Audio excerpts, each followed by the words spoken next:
There you go. Okay, very good. Welcome, everybody, present and both online. I'd like to call this meeting to order. I see that both of the committee members are here. We're joined by several members of the Borough Police Department as well as city administration. And I think for the benefit of those who might be tuning in here online, if we can go and introduce ourselves and then also help to serve as sort of like an attendance. I'm Cesar Santoy, 5th Ward Alderman and Chair of the Budget and Finance Committee, and I'll go in a clockwise direction. Michael Axner, Division Commander, Borough Police Department. Lieutenant Gamino, Manager of Information Services. Joseph Fitzgerald, Executive Officer. Cynthia Miranda, Berwyn City Treasurer. Scott Lennon, Berwyn, 1st Ward Alderman. Michael Savaglia, Berwyn Police Chief. Ben Dage, Finance Director. Ruth Seattle Green, City Administrator. On the phone, do you want to announce yourself, Tony? Is he here? Anthony Nowak, City Ward Alderman. Thank you.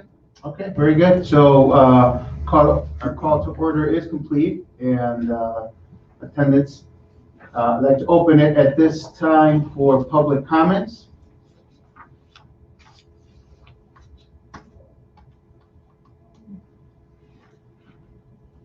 Okay, no public comments heard. I'm not observing anything on the online stream.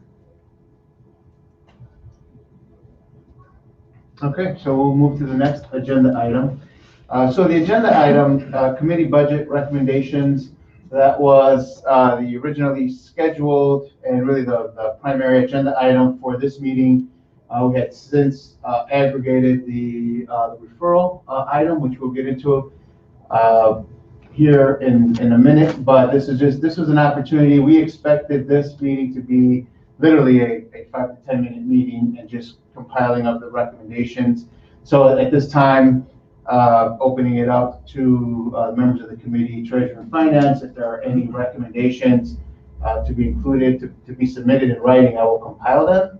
And I do have some that I prepared that I will be including in these minutes as part of this committee budgeting recommendations. So I have that here. Anyone else? I have a few items that I'll submit as well. Okay. I don't know if we want to talk about them or you just want me to submit them and then we can submit them to City Council. I was planning to submit them and compile them. Okay. And so We may have the same kind of thought process. Exactly. Okay. So I understand you're going to be writing some down, and if you're writing them down by hand, that's perfectly fine. So anyone else? Okay. All right. Well, moving on to the referral of the September 8, 2020 City Council meeting, agenda item J-1. This is meant as a presentation by the Berwyn Police Department for the agenda item, which is related to the purchase authorization for contract with Axon for body camera and in-car cameras. Some questions were submitted to the police department. Several questions are put together by the city administrator. I thought they're very thorough, detailed, in addition to one question that I had submitted as well.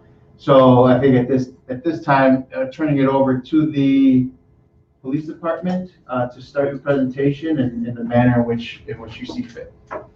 First, I'd like to thank everybody for this meeting. In today's climate, what we're trying to do is move us into another direction with the police department. We're trying to get ultimate transparency with the public, and this is definitely a road that will assist us in reaching our goal. So with that, I would say, why don't we start with your questions? I have my team here that can answer your questions for you, and hopefully we can get all of this sorted out. Okay. All right. I think we start with the questions from Ruth's email and just kind of go down the line there with the questions. I thought it was very thorough. So Did you want me just to read the questions that way the public can hear the response? Great idea. Thank you. Okay, no problem. So these questions were compiled from City Council, some different questions that were put forth by the different aldermen. I jotted those notes. So the first question that was given was the communication to council stated that the police department will pay for hardware costs for the product out of asset forfeiture funds at no cost to the city. And we just ask that you provide the cost per year, years 1 through 10 for the contract that's going towards hardware costs and what would have otherwise been purchased with the asset forfeiture funds, and will we still be purchasing and through which accounts then? I think I can probably start to address that. Asset forfeiture is just one of the revenue streams that we were looking to tap into. The way that we have the contract structured right now is that the first year is going to be the hardware costs, and then year 2 through 9 is going to be the subscription costs for the service. So we were kind of front loading the hardware so we could find out a way to pay for the hardware and then separate that from what the actual cost of the software and the managing of the services is going to be. Approximate cost for the hardware is going to be around $175,000.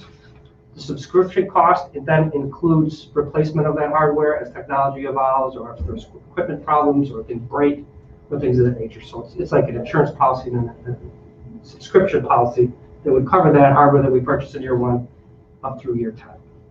As far as asset forfeiture, we have probably about $35,000, between $35,000 and $45,000 we can commit on the asset forfeiture fund. That's going to be a one-time expenditure. We just can't forecast what type of assets we're going to seize into the future. Also, we're paying some salaries out of the asset forfeiture to alleviate our salary cap in our budget. And just generally, seizures are kind of not what they were 10 years ago. State's attorney's office isn't prioritizing them, and we're just not coming across as many asset forfeiture seizures as we did in years past. So that's a revenue stream that we have for right now, but we can't necessarily count on it for a continued. So, so asset forfeiture would be for this current fiscal year, and it would be a $35,000 to $45,000 one-time allocation towards the cost of the Axon.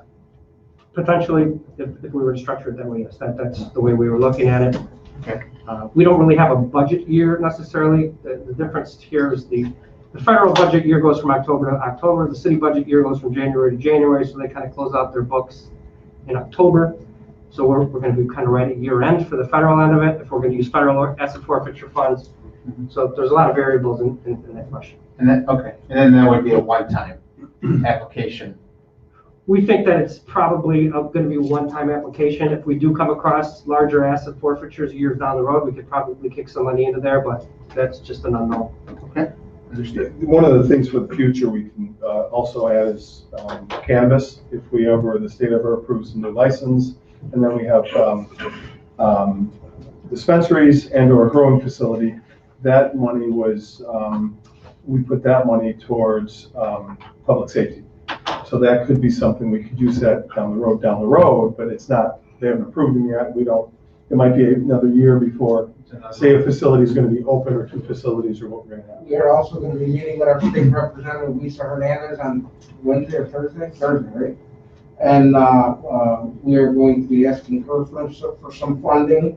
We're not exactly sure how much that's going to total, but we know she helps Sister a lot with their funding. So we're hoping that she'll help us out. Okay. She has already expressed interest in it. Yep. So I believe Claudia is preparing all of that from City Hall here. Okay. Correct. Okay, if anyone doesn't have anything else for question number 1, we'll just jump to number 2.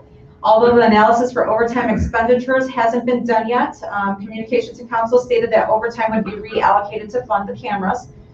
What is an estimated amount of overtime cost that you can hope to reallocate? Right, I could speak to that one too. This year, we have a surplus in our overtime budget due to the pandemic and officers just not making as many arrests, the courts being closed, not having court overtime and so forth. At this point, we're about $168,000 under budget in that particular line item. So for year 1, that will pretty much almost completely cover the hardware costs if we could stay on pace till the end of the year. Again, this is, we don't know what's going to happen. We could have another civil emergency. We could have unrest. We could have other things that are going to, cause our overtime budget to spike. But if we stay on the current pace, we're looking at about $168,000 under budget right now. Okay, yeah, because during the beginning of COVID, all of you changed your schedules that way to make sure that you had enough staff and also cut down on overtime. So that was a very good move that helped us with our budget currently. So thank you for that, because now you've set us up for the savings that we're now going into for this overtime. So thank you. So then, and then that would be current, out of this current fiscal year. Right, that's current fiscal year. Moving forward, this 2020 will tell you that we just don't know what's going to happen in the future. We had some conversations today with the state's attorney and with the chief judge about how the court system's going to move forward, and it's still kind of up in the air whether or not we're going to have these overtime expenses or not. So. And these overtime expenses are follow-up to arrests? Arrests, follow-ups, court, those type of things, Right. yeah. Investigations, we don't know type of major investigations. We get a string of violent crime, we have to call in a bunch of investigators. Even in a short period of time, that could spike our budget, so. So that was one of the, I guess, if you want to say a positive impact or just a normal impact of COVID, is that with the courts being closed and just not open as they normally were, that led to a reduction in overtime. A huge reduction. Okay. I think our biggest overtime expenditure is court. Right. And the chief judge and the state's attorney's office, they still, even though they have the courthouses open, they don't want officers in court unless they're subpoenaed. Before that, it was if you had a couple of cases up, you went to court, so they didn't get dismissed. They don't want us there. So I'm anticipating it to stay on track like that, probably throughout next year also. Quick question, Chief. With the cameras, I remember that you said that the technology and the information could be shared easily through the portal system with the courts. Would that help with overtime of staff having to go in if they could see some footage? I'm just thinking of possible reductions in overtime costs It's that definitely the cameras could help out with. It's definitely gonna streamline the processing and the transporting of all the digital imagery and evidence. The county, the state, they've all gone to this evidence.com now, and that's the only way they want their digital evidence submitted. So it definitely streamlines it, yes. Okay. Is there any savings currently on auxiliary officers, just because we haven't had large events? And I know we had the June, we had a lot more police out in auxiliaries, but since then, has the auxiliary budget been reduced any, or we're saving any? No, we're actually up on that end, Okay. but the saving grace in that is that most of the auxiliary hours have been expended towards enforcing COVID regulations and monitoring our public buildings for COVID compliance. Okay. And we're hopeful that most of that's going to be covered either by FEMA or under the CARES Act. Okay. Yeah, Ben has been doing some research more into the reimbursements, and he's noted that you were explaining to me that a lot of the overhand, anything from the auxiliary, we can automatically put towards it. Is that correct? Well, there's been developments of the auxiliary. It's possible that FEMA could authorize a direct reimbursement. We have received encouraging news as far as federal guidance on the CARES Act, to where our public safety regular hours are reimbursable. So we stand an excellent chance of receiving our allocation directed toward us about $775,000, which will help the situation in 2020. And that's above what we're already getting from the federal government, what we can get for reimbursements for the. That is, So that's an addition. yes. Okay. Right. Very good. So your update on the FEMA reimbursement is covering COVID-related expenses? Correct. Correct.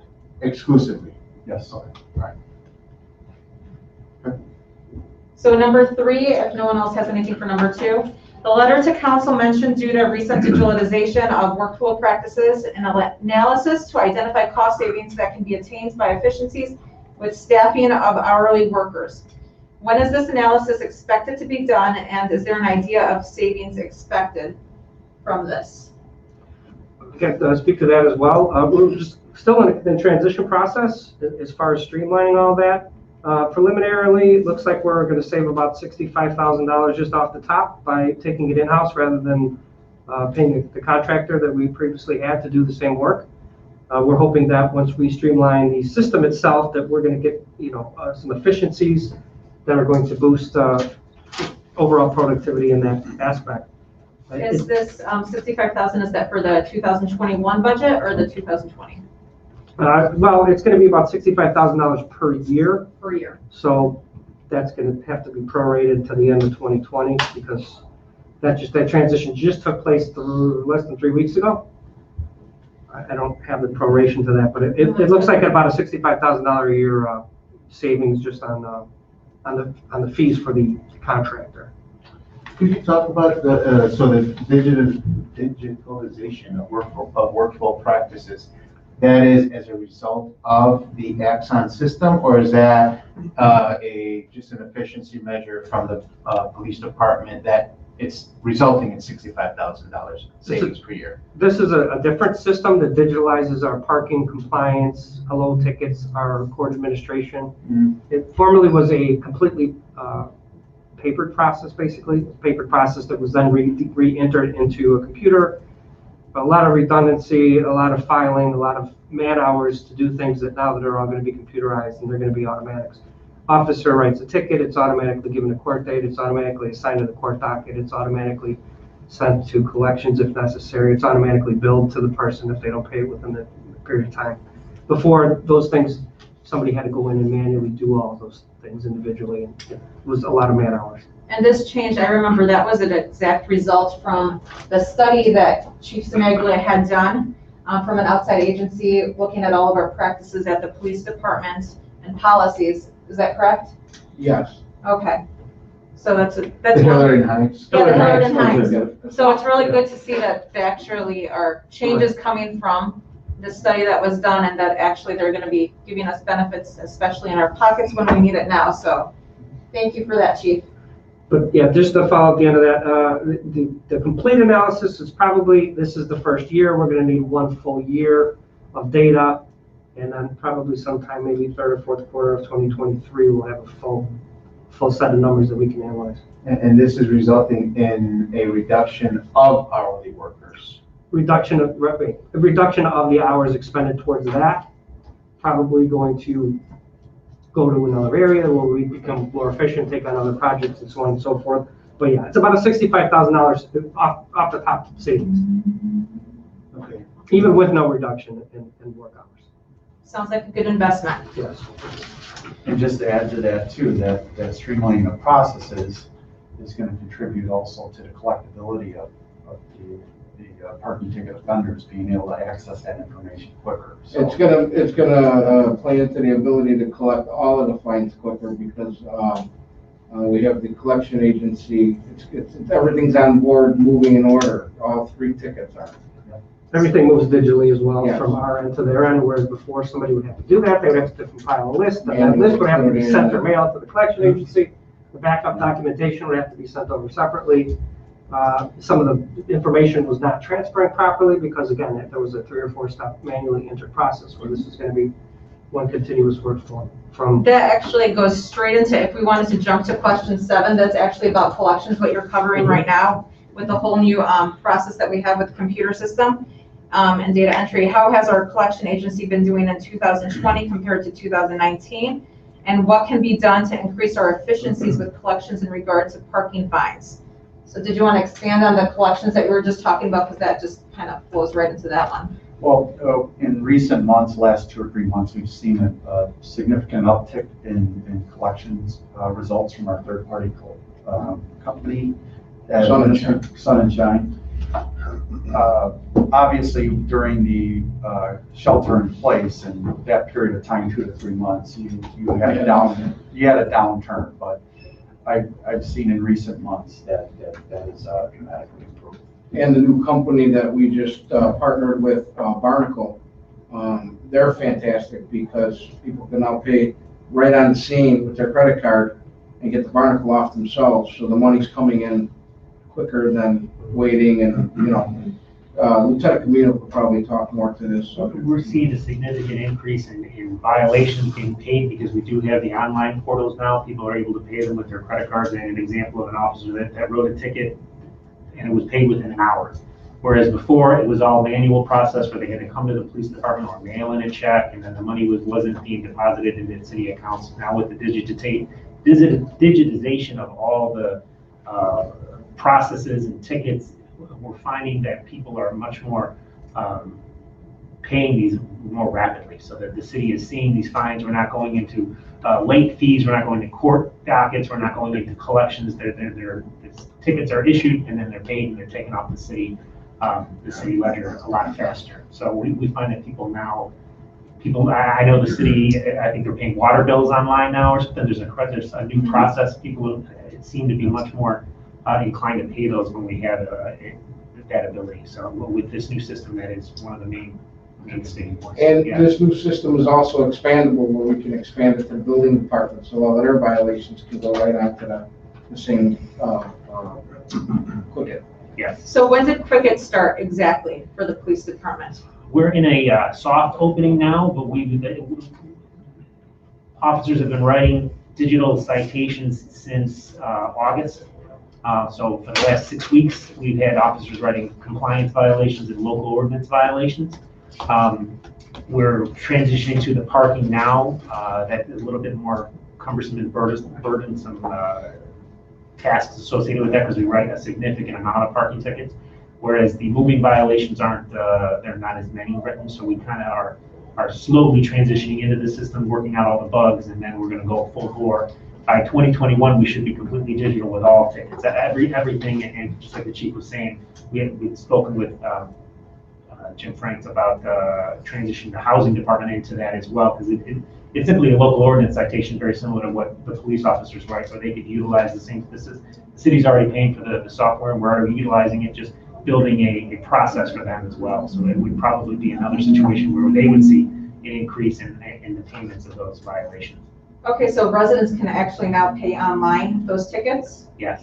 Oh, that's wonderful, because that's, especially during COVID, it keeps people home safer. Yes. Oh, that's great. And they have their receipts, they're emailed to them. It's all digital, so people feel much more comfortable. Obviously, a lot of people pay most everything online now. There's not a lot of handwritten checks or people paying with cash for most everything. So Oh, that's great. And the 2021, is that the beginning of the year or which quarter of the year? January 1, that's the goal, to be completely digital. So I guess that's quarter one. As soon as we can get completely digital and we can get an entire year of being completely digital under our belts, then we can do a better analysis. Oh, no, that's awesome. Thank you for that update. Okay, so we will backtrack now to question 4, unless any of the aldermen or anyone else has questions on that. Okay, so question 4 was, what grants are out there and how long is the application to the acceptance process? For research purposes, Elgin received the $250,000 grant from the Bureau of Justice Administration with a $250,000 match required. I don't know if you checked in with Cicero. I know you mentioned that Representative Hernandez had helped them with their system that they recently are in the process of putting in, getting some state grants. But if you have any idea of how much they received or how much maybe we can look for asking our representative in the meeting that we have in the upcoming week. I can speak to that as well. Okay. So Cicero is kind of in the same stage that we are with the process. They're a little bit farther away because they did it in stages rather than doing it all at once. So they're doing the car cameras now first. I'm not sure on the funding. There is state funding. There's a state grant fund that's set up just specifically for body cameras. It allows for up to $50,000 in equipment costs to be reimbursed to the agency. That one does operate on a bit of a rolling deadline, so we could apply for that potentially.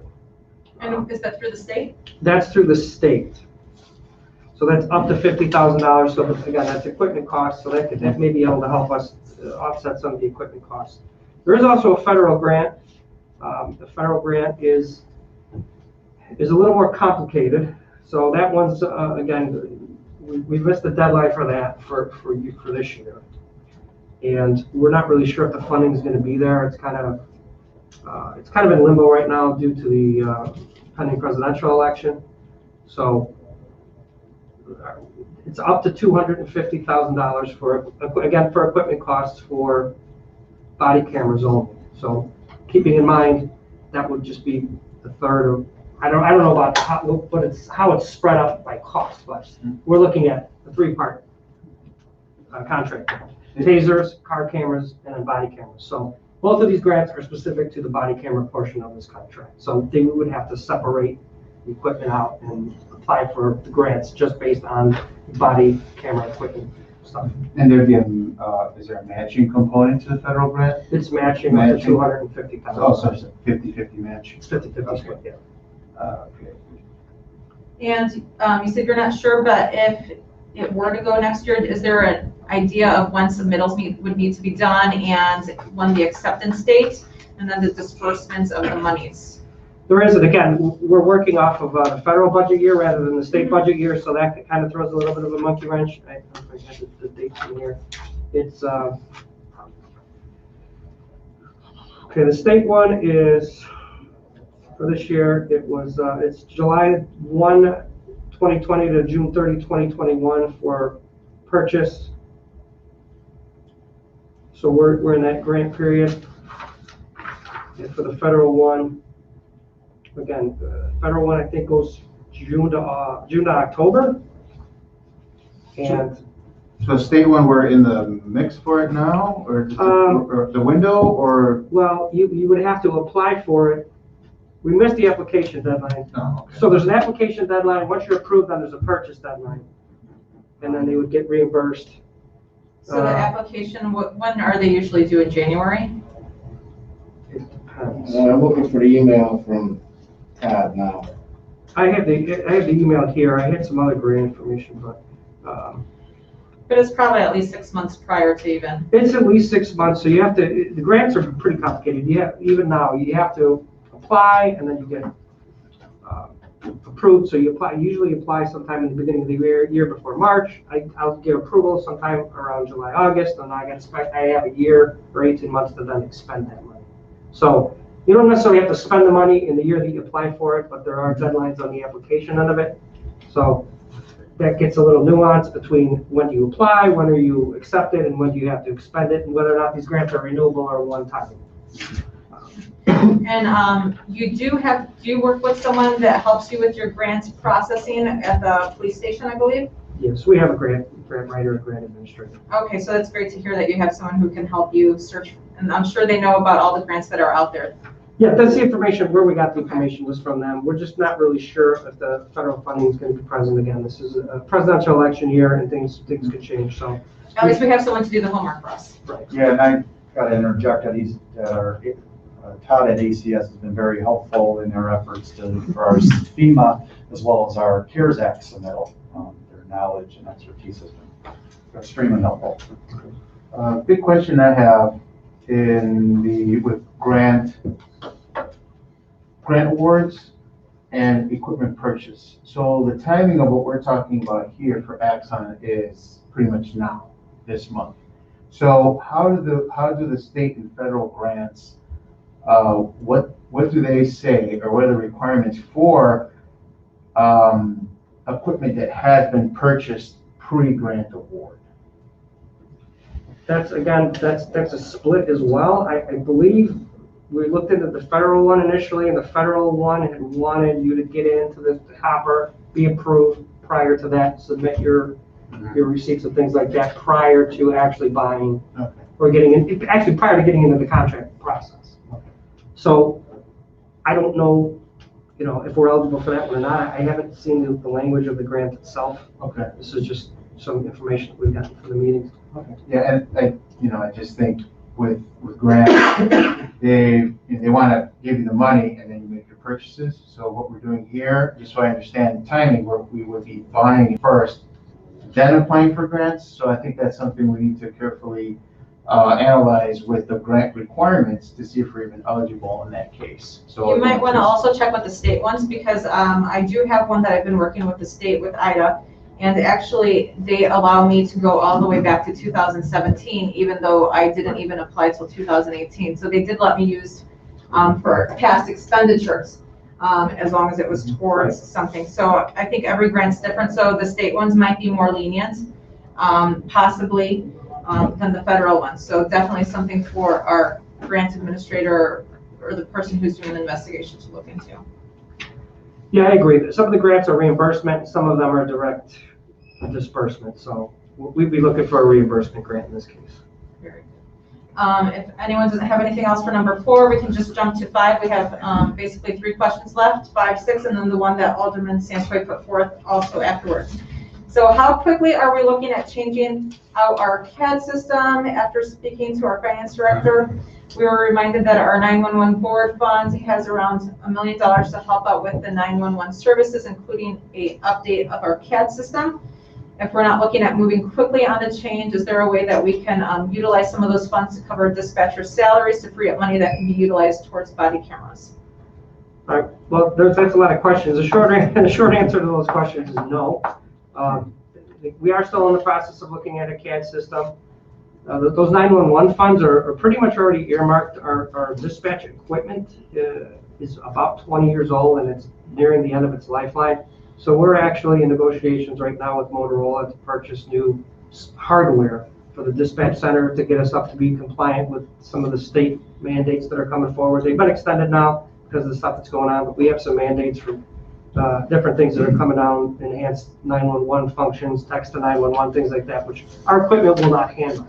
So those funds that are in there now are basically earmarked for the equipment and then also potential CAD and RMS switchover. There really is not any room in there for salaries, and to be honest, I don't know if it's even statutorily allowed to do that. I believe the 911 fees are strictly for infrastructure. So we talked about that CAD system for the last several years in our budget, how the need for it and the need to upgrade it. It's Definitely needs to be updated. We're hoping that if we can get into this kind of stuff with, it's all, it's not saved on server. Yes, in the cloud. It's cloud-based, and it might alleviate some of the stress on some of that equipment in there, which would help us and maybe extend their life so we're not fronting that bill off right away also. What was the, and again, not holding anybody anything here, the last figure for the replacement of the CAD system? So I'll take the lead on this question. Next week, we will be going before the city of the whole. We have done a 3-year exploratory study on replacing CAD and RMS system.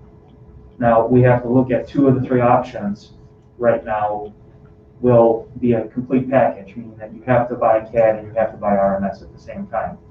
And then money associated with those line items for CAD can be taken out of the infrastructure budget from the board.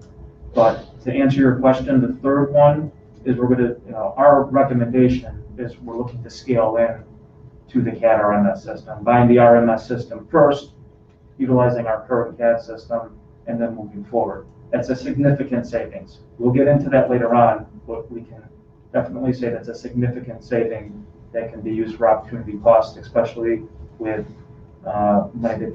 money that can be reallocated to this project. So those details you'll have at the next committee of the whole? Yes, we have a complete staff study. Okay, wonderful. Okay, So we continue. and then, so how, in terms of money, finance, priority, CAD and RMS versus Axon body cams, car cams, what's the department's preference, opinion, viewpoint? Can I also just interject real quick? This today I actually had a meeting with our insurance brokers. We have our liability insurance that's up at the end of the year, always December 31st. I was actually talking to them previously. I sent them an email regarding our possible looking into doing body cameras. He did mention that this year alone, because we are in Cook County, due to all of the legalities regarding law enforcement, all the suits that are going forth, we can expect minimum, because we are in Cook County, an increase of 5 to 10%. So on our premium. And I'm sure in the next coming years, it's going to be going up. He did mention that when we do go for renewals, The different providers out there do take into account if our municipalities do get body cameras, just because the liability rate goes down, our premiums at least would be able to hopefully maintain steady without any increases, since our legal department already does a good job with all the claims that go through. They're very hands-on here through our city attorney's office. So I just want to make sure that we take that into account also when it comes to yearly premiums, that hopefully, if anything, if we were to come through with this, it would actually save us on a yearly basis, at least from those increases, just because of what they're seeing at the county level. And he mentioned a lot of carriers right now are refusing now to actually put forth those policies in Cook County municipalities. So a lot of them have just stopped all of a sudden and said we're not going to be doing it, but there are a few left. But it would hopefully help us with at least our liability premiums, and that would be a direct savings that we could see every year. That was one of the Just wanted to add that in from Since today. we're on that type of thought, the other conversation that we had on our end was our workers' comp claims are pretty high. Our loss of work through workers' compensation injuries is fairly high. And if we were to have the car cameras and the body cameras to monitor the employee activity, I think that would significantly reduce as well. There's a lot of these injuries that happen without witnesses, and then we have to litigate them. Our workers' comp claim, our renewal is also coming up at the end of the year. So what I can do is I can also reach out to them just to see if, when they go out to the carriers with our application for renewal, if they do take that into account, and I can let you know what I hear from them. Previously, I had only really gone into the liability, but that makes perfect sense. Let me see. We answer all the parts of Did the. anybody want to answer that question? What are you, what's that saying? Basically, So, it was a big one. Which one is more important? Oh, yeah, which one? Yeah, I think they're equally and how do important. they relate to each other? Let me clarify one, Yeah. instead of just, again, because I think it's fair to say, hey, Caesar, what are you talking about? So, yeah, I mean, the cost, how are they related in terms of cost, timing, and priority? Because as an alderman and as a member of this budget committee, I've been hearing about the need to replace the CAD RMS system. And I mean, that it's literally at the end of its expected life cycle. And so how does that expense, which I had heard a figure, I don't want to even try to go in memory of what it was, but it was big. How does that need, cost, and timing compare to the need, cost, and timing of the body cameras right now? I think that they're of equal priority. I think that going back to what city administrator had said earlier, this is all part of the study that we did in 2018, and it all kind of ties into accountability, transparency, and public trust that we're trying to build. So the CAD and RMS systems, we found that we weren't able to get the data that we need out of our system to properly direct our employees and to make adjustments where we need to. The CAD and the RMS. The RMS is the record management system. So we weren't able to pull things like, stop demographic data and arrest data and some of the things that we need to do.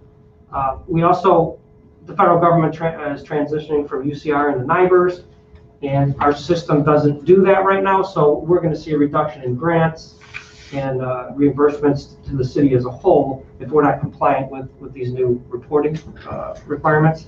And So that's going to be covered at the committee of the whole meeting also, because that's the next step. So overall, as far as I think importance prioritization, I think they're equal. And it is Joe Fitzgerald had said, I think we found a way to do both of these things around the same price point. We've taken a significant reduction on the CAD and RMS side, and we've applied it now to transparency and safety end of it with the body cameras, car cameras, and less lethal being the tasers. So I think as a package, these things all work together. Instead of buying them a la carte, is a savings, and I think that we're going to incrementally scale into the CAD and RMS side of it at a much lower cost point than we had anticipated with the prior presentations that we had. So I think, like I said, to wrap it all up, I think they're of equal importance, and I think we could do both of them for pretty close to the same price point that we were expecting to do just the CAD and RMS only. Will this improve our crime reporting as well? Oh, With yeah. all this technology? Dramatically. Dramatically. So that'll help with us being transparent and getting information out to the public and running reports and things like that. Running reports. Some of the systems we looked at, it's automatic, email notifications to elected officials and things like that when certain types of calls happen. So I think it's gonna dramatically improve our flow of information, both to ourselves and to the public and to the elected officials. Good.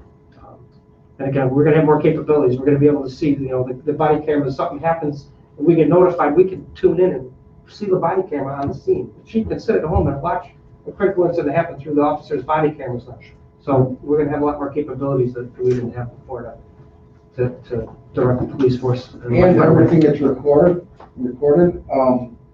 it automatically, you hit the button and it automatically redacts what has to be redacted for court.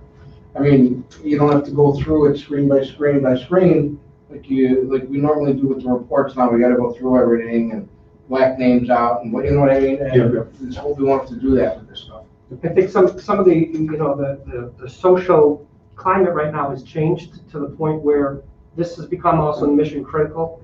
The prosecutors are prosecuting cases, and a lot of times when we don't have video, they're expecting it. Public expects us to have video of things that happen, and when we don't, I think it erodes the public trust that we need so desperately. So, a couple of years ago, I would have said probably Canon RMS are above this, but right now in this social climate, and I don't think it's going anywhere, I think this is something that's absolutely mission critical towards keeping trust with our community and keeping our viability to prosecute these cases once we get them into court. Because without video, they're just simply throwing a lot of these cases out. But really, it's for the safety of the residents and the officers and the city. Well, we talked about that already. The liability, yeah. Yeah.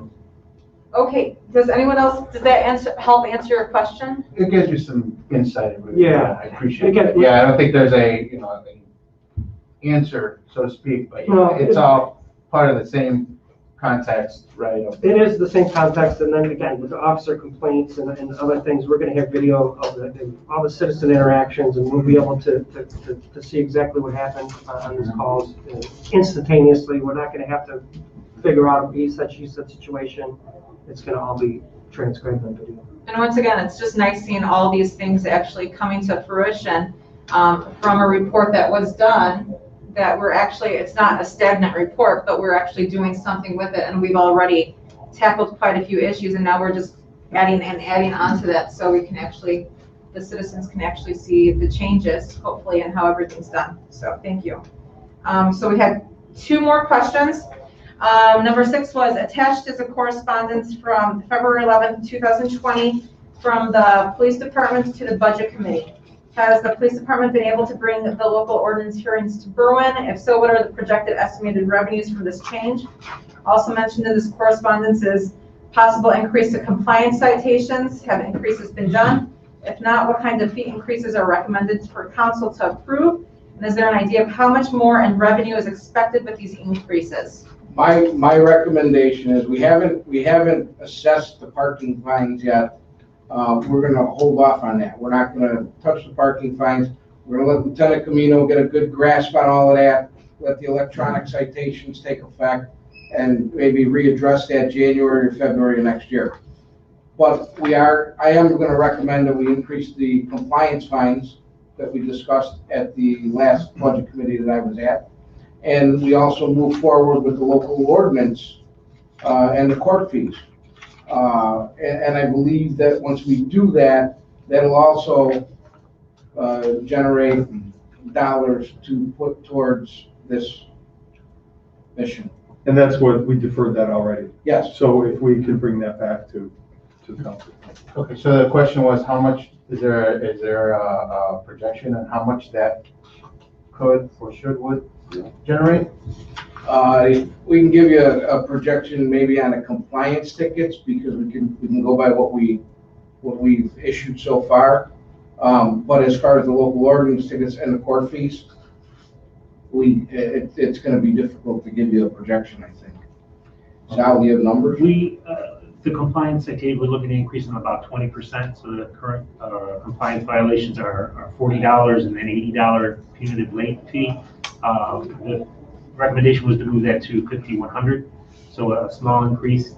To give you a historical perspective, those have been stagnant for my entire almost 20 years. They've been that amount. So it isn't something that we've been tacking on over the years. It's kind of been lost in the wayside. It's been that way for at least a decade, if not more. The local ordinance citations, currently right now, we have a process where the adjudicators are given a lot of leeway. So the violations are a maximum of $750. And what we're trying to do is, instead of, again, stressing the man hours, we're allowing people to simply have the citations and pay them and essentially plead guilty. Now, all local ordinance citations are mandatory court appearance, which requires officers, which requires adjudicators, which requires space. Now we have citations that you can essentially, if you want to just plead guilty and pay it, you can be done with it, and you can pay that online. So currently, the LOTO tickets don't have a range. They're a maximum of $750, and the adjudicator sets the fine at the hearing date. What we'd like to implement is a process where the tickets are $125 minimum, and then the late fee would kick into $250, and then still allowing the adjudicator the leeway to set that back to the original 125 or do a $750 fine, a maximum in certain cases. So we're trying to give him a little bit more leeway so that local ordinance aren't as cut and dry as the compliance tickets are. Is there an aggregate expected amount of generated revenue on the compliance side, like an annual number, since we're talking about applying this increase to the purchase of the Axon body cameras? Compliance tickets currently are our lowest issued citation compared to parking tickets and district tickets. Local ordinance probably come in a third out of the four categories, but I don't have exact numbers from a compliance standpoint in regards to how many citations or fees that we took in last year, but on average, I would say we're generating anywhere from 100 to 200 compliance citations a month. Which I believe will also increase in the situation with, again, the electronic citations. Is a lot easier. Instead of guys getting carpal tunnel in the car, now it's just a couple clicks of the buttons and tickets are printed and they're issued. We're also trying to maybe transition away from District 4 tickets and Maybrook tickets, as we've seen a lack of prosecution, as the commanders have explained, whereas we can keep a lot of these violations in-house at our local court. And keeping all the fees and revenues, and again, reducing the overtime fees for the officers that are going to court, where we're seeing kind of a, not to say a waste, but officers are going to court and prosecutions aren't being fulfilled. Now we can keep them in-house, and we would see a significant increase in those fees. Okay. And then from, since we're on this topic, and hopefully still related to the agenda and not going off topic here, the proposed increases, compliance ordinance, certainly it'd be great to quantify that. I understand that sometimes there's historical data that's needed. You can't, again, if there is a projection, that'd be great and ideal. However, I think one thing that was brought up in City Council and I discussed was just it was a fees were raised kind of across the board, and so I think the last thing that was asked of the Berwyn Police Department, and it's just a reminder to look at some of the ones that are, I don't know how to say this, but maybe disproportionate. So some of the offenses might be disproportionate with the projected fee. That's more on parking tickets. Mm-hmm. Parking tickets have a couple of different fines or fees. Compliance ticket is a straight, what is it, 40 and 80. So there is no fee regulator. It doesn't go up and down. It's not a slide rule. So it's only one fee. If you get a compliance ticket, it's $40. Yeah. We're asking to go up to 50. Yeah. Parking tickets, though, there's a wide variety of ranges of fines, I think. So those we have to go through that. And that's why I said not till January, February next year. We'll go through each one of them and we'll make them all the same. Yeah, and I think what I'm speaking to is on the compliance side, some of the violations that are, for lack of a better way of putting it, just antiquated and old, that maybe should be looked at seriously and either eliminated. I don't have one, present, but I know there were some that, again, were 50, 60 years old, and just either don't happen or are in place this day and age. True. We could possibly, a lot of the compliance tickets are equipment violations, so headlights, registration lights, mirrors, different things like that, obstructed view. As we progress forward, we are looking into maybe giving quasi moving violations, so like you said, something along school zones and stop signs and things like that, where we could have a higher fee structure. Yeah, and we'll just give it the modern day look over so that, so for example, people might not do some of the things that are still listed as ordinance violations. Sure. So, okay. Just to clarify one of your points on there, on our end, is that with the restructuring of the local ordinance and the compliance citations within city code, is that we opted to adopt portions of the ILCS, all non-compliant statutes, for traffic violations. So it is in key, and we recognized some of those aberrations that you saw on there, and look to replace that with what's current with Illinois compiled statutes. Okay. That way, it's a good fungible mix of each other. Perfect. Yeah. So- I'm getting a little bit off topic because you might see how this generates, funding for the actuals, but thanks. So when can we look forward to your changes that you want to do, so we can actually move forward and have something for council to vote on? It's already up, I think. We spoke about this before, a few months ago, or about a couple months ago, as long as the chief's, Yeah. he's answering ready. So We submitted the structure for local ordinance citation, right, and the compliance fees. And we're ready to move on that. It was deferred, Generally, yeah. yeah.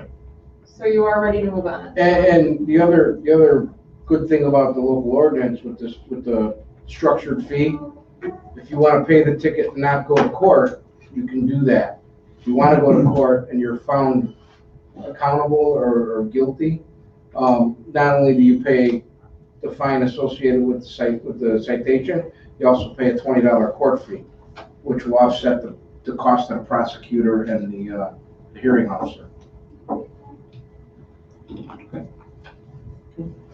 Okay, and then the last question then was from Alderman Santoy, to please provide any information related to impending mandating of body camera legislation at the state or federal levels, including sponsors, name, bill, number of supporting organizations. I can speak to that a little bit. As far as that goes, I'll give you a little bit of a backdrop. U.S. Department of Justice did a study that was released in 2018, with the most recent data being 2016, showing that about 50% of the police departments in the United States had body cameras as of 2016. And another 25% had plans to implement a body camera policy within the next 1 to 3 years. Again, any of these federal statistics are going to be a few years delayed, so we're working off of 2016. Current day laws, there's 4 states that mandate some type of body-worn cameras by law enforcement right now. There's 8 additional states with bills pending in their general assemblies. There's a total of 16 bills in 8 different states. Illinois has 2 bills that speak to law enforcement cameras. They have the Law Enforcement Officer Worn Body Camera Act, which is basically a foundation bill that was set forth in 2016 that set the parameters for legislating the body camera system, whether it be when certain aspects of when they can be on, when they can't be on, the FOIA end of it, and recording what it is, what it isn't, definitions, nomenclature, things of that nature. Now, this bill was set forth at the time with full, anticipation that there was going to be a trailer bill at some point to then make it mandatory. So the structure is there. It's basically up to a trailer bill to change 1 paragraph or 2 paragraphs to make it mandatory. There's a lot of talk about that. I don't know that this trailer bill is necessarily created yet. There is talk on the federal level. Some of these acts, law enforcement reform acts, do have that language in there about mandating body cameras. I think it's clear from the legislative intent and the preamble of these bills. It talks about a lot of the things that we've talked about here today. Impartial evidence, settling disputes and allegations of misconduct, Improving transparency, accountability, strengthening public trust. I think it's clear from this legislative intent that this is something that they believe strongly in and that they do intend to mandate. I can't give you a date on that, but I can tell you that is a nationwide trend, that it's moving quickly in that direction. It's, again, we have 4 states currently, and it's already double the amount of states that we have that are moving towards that legislation. And I think that. And if anything else, like you mentioned, you're going to be meeting with one of our state representatives within the next week. We could talk to her. There's a lot of chatter in the lobby industry about it, and it's gotten around in that aspect of it. That you know, Illinois being as progressive as it is, that they're probably going to be on the front edge of this and join these other 12 states and move forward with making the Law Enforcement More Embodied Camera Act mandatory rather than voluntary. And if we wait till they make it mandatory, then we lose over $600,000 worth of discounts that we're getting. And we're not sure if the price will increase because of demand. I'm sure the price is gonna increase once they make it mandatory. The availability is going to increase as well. Yeah. It's something that we might have to wait another year or 2 years to get because everybody wants it at the same time. Oh, we're also not sure of when and if this will be mandated to begin with. Correct. Mhm. So it's just figuring out that supply and demand. I think that was it for the questions, Alderman. Sure. Anyone else? No, it's good. So, and then just my question is, so help me understand, or help the committee understand, because what we want to do is take all this information, take it back to city council, and refer it back to city council. I think we could talk a little bit about, does it go to committee of the whole? Does it go to city council and then it gets voted on at the next meeting? I think that's a little open-ended. I don't know that, you know, that there's options here. But, so the total cost of the cameras, and the cameras and the body cameras and the car cameras, 3.8 million? 3.8, Okay, so over 10 years.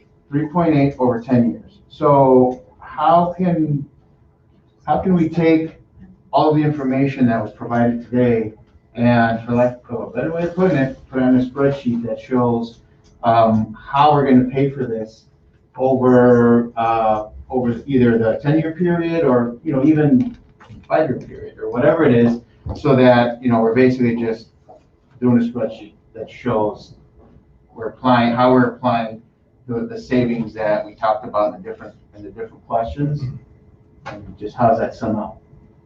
I mean, that's a good way to do it, is really spell it out for us as well, to let us know, let the public know too, is if it's $380,000 a year, we have to add that to the budget. How are we gonna make that whole? So that's something that, you know, we can talk about now, or if it's something I think supplemental to provide at the next city council meeting, as a backup to this.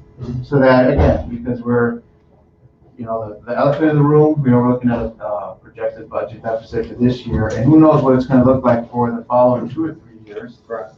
So again, we'd like to really get the most complete picture of the sources and uses for this.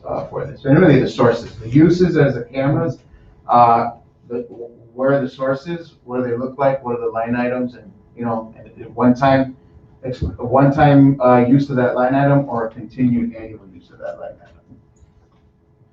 And those, we talked, I mean, we had mentioned about increases of tickets or local ordinance have not been increased for 20 years or 10 years or whatever. I mean, I think when we do increase in a say $5 or 5% or whatever it is, then sometimes it's better to increase in small increments on an annual basis instead of, you know, having to have them raised every 10 years or so, because we're down here and we should be here. And it hits people better if it's just a small amount of money every year, which then will help with our budgets and stuff. So it's just something to think about moving forward. You know, doing it that way instead of having to come to council to vote, maybe as we move forward, we just, every year it's going to increase 1.2% or 1% or whatever it's going to be, 0.50. Right, and the contract's laid out that way, it's structured that way, we're gonna know what our expense is gonna be in year 10. Yeah. But we don't know what our revenues are gonna be, we don't know what our overhead's gonna be, on the city side, so it's just one of those things where I think we have to look at the opportunity cost and the cost benefit of having this versus not having this, and we have one major incident like Kenosha, and, you know, they're paying out 10 times this in one weekend, rather than having a little bit of an insurance policy that's gonna, you know, give us a little bit of peace of mind and a closer connection to the community in the trust factor. So that's something I think we need to take into consideration too, not just the Bean County. Same thing with the tasers, again, keeping in mind that this is a comprehensive system that syncs with the tasers, and the cameras sync with the tasers. And, you know, you look back to what the city of Chicago played out for the Laquan McDonald situation because there were no tasers available. You know, they had car cameras, but not body cameras, so we had arguments, litigation over the perspective view of the car cameras versus the officer's view, and things like that. So these are all kind of things that you could look at. One major incident could set you back $4 million in a weekend. So I understand the aspect of looking at the financial end of it, but you know, we got to kind of look at the big picture here, what we're up against in the social climate, and try to build trust with our residents and let them know that we're working towards being the police department that they want us to be. Sure, as we should be. And then I think just ideally, we're able to project 10 years on how it gets paid. We can only project so far out, so what's that limit? How far can we project out? What's realistic? Let's get that on paper at least. And then it's understandable that beyond 3, 5, 7 years, there's a certain amount of uncertainty as to where revenues and expenses are coming, but at least we've compiled the information that we do know and that we do have and that we have discussed and put it on the spreadsheet. So we can sort of address both. And I know that the contract has an opt-out clause if there ever comes a time where we can't pay them. Mm-hmm. We can always opt out. There is an opt-out clause where there's no penalties. Well, I think once we have it though, that's what we want. That's what we It's want. very important and to Absolutely. be more progressive and transparent and to the community and to everybody is really important for us to continue to look at streams like this so we can make sure that we are, and crime reporting and things like that are very important. So what do you need from us then for city council? Because I'm gonna request that it comes back up on city council for a vote to move forward, because the quote that we have is only good till September 30th. It has to be signed, sealed, and delivered by September 30th for us to keep the figures and the pricing that we have. So what do you need for us by city council? Well, I think, I have an idea what I think I need. I'm one of 8 people, man. So, No, I know. You know, so again, I don't pretend to speak for all 8 city council members or the other 7, that's not me. So, I mean, we're taking this information. My request was, give me a spreadsheet. That's my request. Okay. Give me a spreadsheet. How are we gonna pay for this? This is $3.8 million over 10 years. We know what the uses are. It's $3.8 million for, and again, the need, the benefits, I don't think there's a question as to that. And not, at least not for me. And again, Tony, Scott, anybody else, chime in. So it's not a matter of the benefit of it, it's just a matter of the expenditures and how are we gonna pay for it? And what do we know, and for how long do we know it? Year 1, 2, 3? Is it for all 10 years? So my answer to your question, spreadsheet. Yeah, so I agree. I think that's the most 10 years, important, provide that information to us and then we can go. Ideally, a 10-year spreadsheet, 10-year. then you can project it. But let's be realistic here. But what gets us past, how can we compile what we know? And how far out does that get us? Does that only get us to year 1 or 2? And that's fair if it does. Does that get us to year 3 or 4?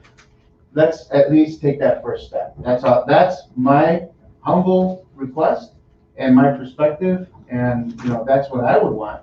And again, I can't speak for anybody else on the city council. I think, No, I agree. I think that that's where we're at. We're at about year 1, year 2. If Mhm. Ben would like to put some more input, I think the city, or the police department on the department budget level, we can cover the equipment costs. We can probably cover a good majority of the 2021. But moving forward from years 2 through 10, I think that's going to be, And that's fair. that's going to be a citywide conversation. That's not going to be just a Well, those are looking at, like I said, the revenue streams, the Revenue increase, the streams. small increases that will help Right. a little bit with that. And, And really, you don't know what's gonna happen in the city in 5 years from now. no, I mean, right now we're down in, some of our revenue streams in the city, we're down red light camera, money.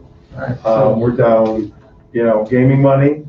They're not the most popular ways of getting revenue into the city from some of our residents, but that is revenue streams. And we take that away, and they could go away any day, that hits us even harder. So we gotta look at that as well.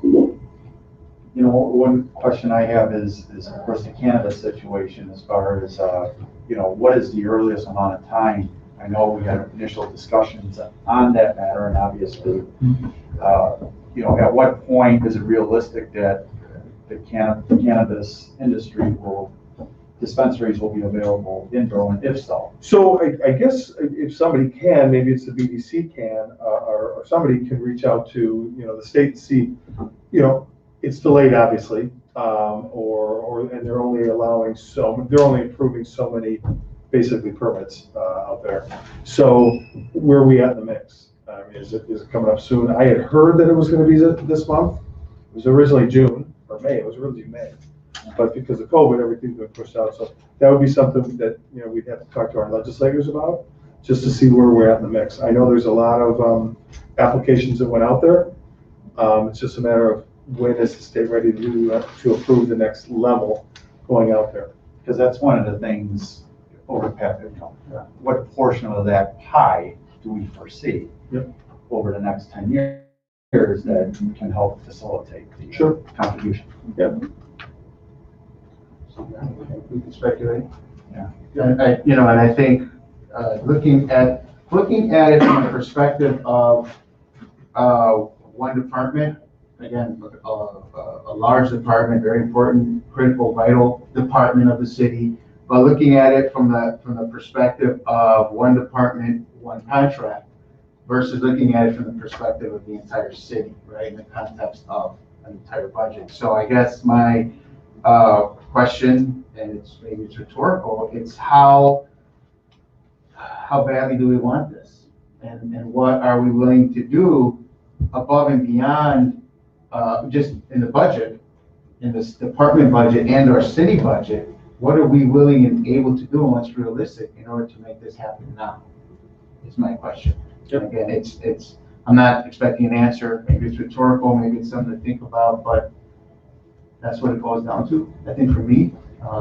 And again, there's no question, there's no doubt that this is goes with the time, and it goes with being a modern police department, which our police department is and does, and makes strides to make sure that happens. So, I just put that on the table. Good. All right. So, anything else to add? Any other questions? No, I think this was a great session. Okay. Any other new business we want to put on the committee here? Okay. All right. I'll make a motion to adjourn. Second. Seconded by Lennon. All those in favor? Aye. Okay. All those opposed? Okay. Meeting adjourned. Thank you all. Thank you all. Thank you. Thank you, everyone. Thank you. Thanks, Tom. And broadcast. And broadcast.